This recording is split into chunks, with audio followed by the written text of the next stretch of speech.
Welcome back guys.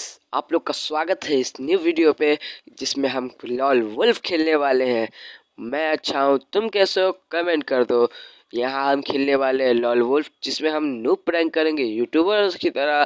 पर YouTubers diamond देते हैं, मेरे पास तो अभी डायमंड नहीं है। आप फॉलो करोगे तो वो हो जाएंगे, तो मैं आपको डायमंड भी बांटूंगा।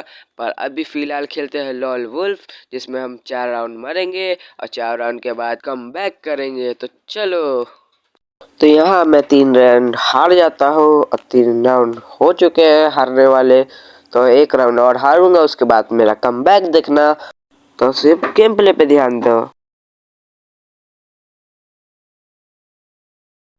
उससे मरने से अच्छा मैं चल जा रहा हूँ जोन में, और जोन में एलिमिनेट हो जाऊंगा मैं।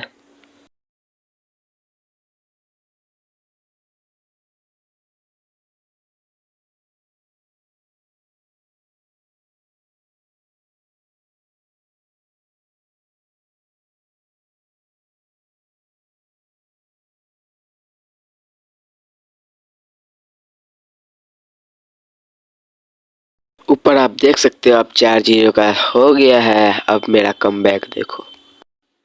बिना सॉन्ग के मजा कहाँ। अब यहाँ सॉन्ग भी लगा। Se ela sobe no baile é pressão. Mina linda, perigosa, rouba meu coração. Vai quicando, vai jogando.